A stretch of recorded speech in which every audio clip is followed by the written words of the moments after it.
नमस्कार। आबोल ताबोल के इस नए एपिसोड में मैं मनीषा आप सबका स्वागत करती हूँ। आजकल हम बात कर रहे हैं राष्ट्रीय अस्मिता के प्रतीकों की। पिछले एपिसोड में मैंने बात की थी मदर कंट्री या फादर कंट्री की, जिसे हम भारत माता, जर्मेनिया, ब्रिटानिया इन नामों से जानते हैं। आज हम बात करेंगे एक नए प्रतीक ध्वज की। ध्वज या झंडा, या जैसे हम जानते हैं हर एक देश का अपना अपना राष्ट्रीय ध्वज होता है, लेकिन इन सब की ज़रूरत क्यों पड़ती है, इन राष्ट्रीय अस्मिता के प्रतीकों की आवश्यकता भी हमें क्यों होती है, इस बारे में हम बात करेंगे। आलेख है मेरे फेसबुक मित्र श्री मनीष सिंह जी का, जो एक वरिष्ठ पत्रकार हैं। तो मामला तो शुरू इंसानों से होता है। परिवार जब समाज का, गांव का भाग हो जाता है, अपने आप को एक खास डीएनए, परंपराओं और रूढ़ियों का हिस्सा मानने लगता है, तब समुदाय का जन्म होता है। समुदाय को ज़मीन चाहिए, सुरक्षा चाहिए, लीडर चाहिए। लीडर को ताकत चाहिए और एक चिन्ह चाहिए। ऐसा चिन्ह जिससे सारे लोग कनेक्ट करें। ऐसा चिन्ह जिसे उसके समाज और राज का प्रतीक माना जाए, और जिस प्रतीक को समाज और राज भी माना जाए। तो पहले टोटम का ईजाद होता है। टोटम यानी पवित्र आत्मा, जो कुल या वंश की सुरक्षा करती है। कोई ताकतवर जानवर जो डर पैदा करे, क्योंकि डर ही श्रद्धा है, श्रद्धा ताकत है, समाज के भीतर भी और बाहर वालों के लिए भी। इसलिए लोमहर्षक काल्पनिक जीव भी, जैसे घोड़े का शरीर और मानवीय धड़ यानी सेगिटेरियस या ड्रैगन, 2 सिर वाला बाज भी टोटम होते थे। या कोई अविजयी शक्ति, सूरज, चांद, शेर, हाथी, यहाँ तक कि वानर, रीछ, नाग भी। याद होगा आपको, रामानंद सागर के टेली सीरियल में दारा सिंह को हनुमान के रोल में देखते हैं तो वो बानर के गेटअप में दिखते हैं, पर वो बंदर नहीं, जामवंत रीछ नहीं, वनवासी मनुष्य थे। वे वानर और रीछ के टोटम चिन्ह वाले समाज के लोग थे। वे श्री राम के साथ थे।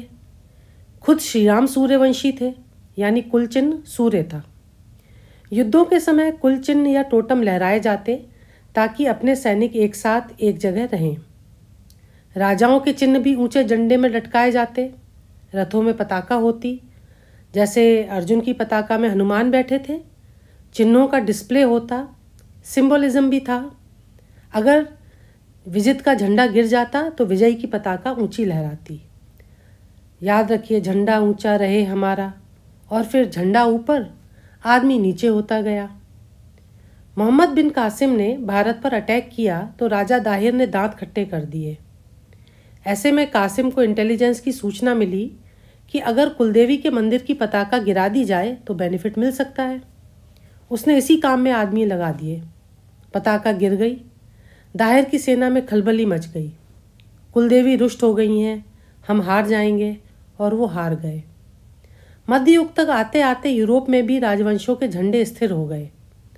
फ्रांस में क्रांति हुई तो नीले, सफ़ेद, लाल पट्टियों वाला नया झंडा बना, जो आज़ादी, समानता और भ्रातृत्व के 3 अंग थे। कम्युनिस्ट आए तो मजदूर किसान के प्रतीक हंसिए हथौड़े को झंडे में जगह दी गई। देश का, सरकार का, राजा का झंडा उनके अपने बिलीफ और सोच के अनुसार बनते गए। नेशनल फ्लैग देश का प्राइड हो गया। ओलंपिक में गोल्ड जीतने वाले का झंडा ऊंचा होता है, उसकी राष्ट्रधुन बजती है। इसी तरह लड़ाइयों में दुश्मन के झंडे जलाए जाते हैं, पैरों से कुचले जाते हैं। आज़ादी के बाद एक संगठन ने भले ही तिरंगे को भारत का झंडा नहीं माना, लेकिन अब इसी संगठन के पास सबको देशभक्ति का सर्टिफिकेट देने की भी फैक्ट्री है। चलिए, ये तो मजाक की बात है। भारत का झंडा भी कई रूपों से गुजरा। तमाम राजे रजवाड़ों के अपने झंडे थे। अंग्रेज़ों ने अपने डोमिनेशन के दौर में यूनियन जैक को ही भारत का झंडा रखा, लेकिन राष्ट्रवादियों ने अपने अपने झंडे बनाए और आखिरकार तिरंगा आया। भारत के झंडे का इतिहास तो सबको पता ही है। मेरी रुचि यह बताने में है कि झंडा महज एक कपड़े का टुकड़ा है, आपका टोटम है, चिन्ह है, पहचान है। दुनिया में इसका सम्मान किसी भी शख्स, समाज, राज्य, देश या राजा के तात्कालिक व्यवहार के साथ उठता गिरता है। एक समय इज्जत सामरिक शक्ति से मिलती थी, यानी कि किसके पास कितनी फौज है, किसके पास कितनी ताकत है। अब अंटी में रोकड़ा देखकर होती है, यानी कि किसके पास कितनी पूंजी है। जैसा जानते हैं आप, रिस्पेक्ट कमांड नहीं की जा सकती, इम्पोज नहीं की जा सकती। ये सामने वाले की मनस्थिति है जो बदलती रहती है, यानी समुदाय की जेब, ताकत या शील के अनुरूप झंडे की कद्र होती है। झंडे इंसान बनाते हैं, उसके तले जीते मरते लड़ते हैं। जहाँ इंसान से अधिक कपड़े या चिन्ह की कीमत हो जाए तो समझ लेना चाहिए कि हम सब एक मशीन में बदल गए हैं। समाज हम हैं, भारत हम हैं, हम भारत के लोग हैं, इंसान हैं। ये मामला शुरू इंसान से हुआ और ख़त्म भी इंसानियत पर ही होना चाहिए। तो आज मैं यहीं समाप्त करती हूँ। जय हिंद, जय भारत।